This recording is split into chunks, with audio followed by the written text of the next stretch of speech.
You've been in the news a lot recently responding to Congresswoman Ilhan Omar's comments about 9/11. What was your first reaction when you heard what she said? I saw it shared on social media, and my first reaction was, really, again, like, because this is a pattern, right? This is not a case of somebody misspeaking at a certain point. I think it's obvious that she feels a certain way about terrorism, about 9/11 in particular.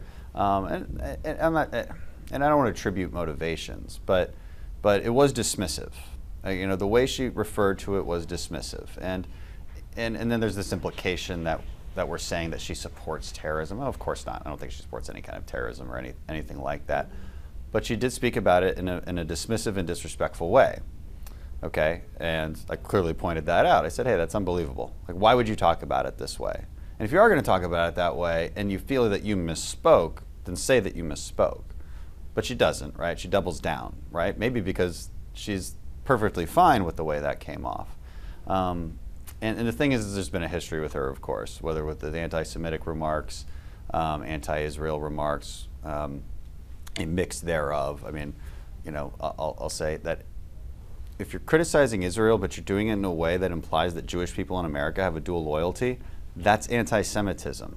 It's more than just criticizing Israeli policy. It's okay to criticize their Israeli policy. It's okay to say whatever you want, actually. It's a free country. And it's also okay for the rest of us to say, we don't like what you're saying. That's actually our job as members of Congress. And so that's how we felt about it.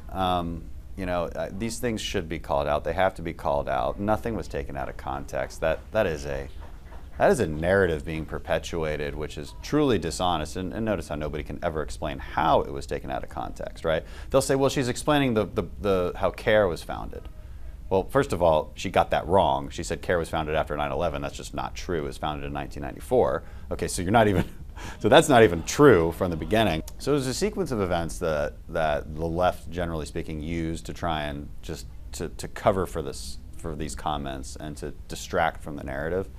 And it was this. First, they accused me of being against 9/11 victims, right? They made up some nonsense about refusing to support a bill, by the way, that's not even out of committee, that it has nothing to do with the other thing, of course. And also, of all the people you're going to choose in Congress to say that you didn't support America after 9/11, you're going to choose me?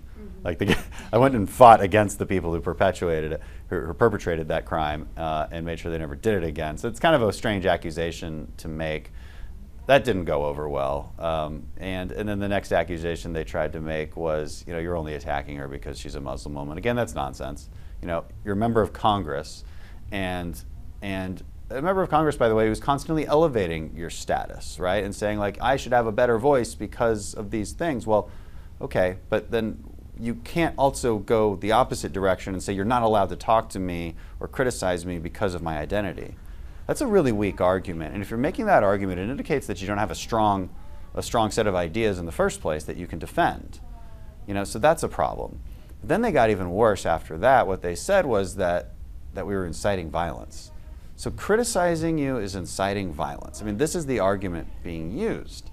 And that's a real dangerous path to go, and it's also something that we see quite often. You see it on college campuses all the time, that any conservative speaker is inciting violence. It's fundamentally not true. Telling people to go do violent things, that's inciting violence, right? And that's illegal, by the way. But criticizing somebody for something they said is never inciting violence. And to say otherwise is wholly dishonest. And I think most Americans know that. What's been impressive about this is how every Democrat has jumped on that particular narrative. Like, they're telling the president to stop inciting violence. The president just tweeted out her own words and said, never forget. I mean, in no way, shape, or form is that inciting violence. You might say that it's not classy. I mean, I don't know. You make all sorts of criticisms about it, like maybe it was over the top, if you want to say that. But to say that it's inciting violence, it's an attempt to take an intellectual shortcut.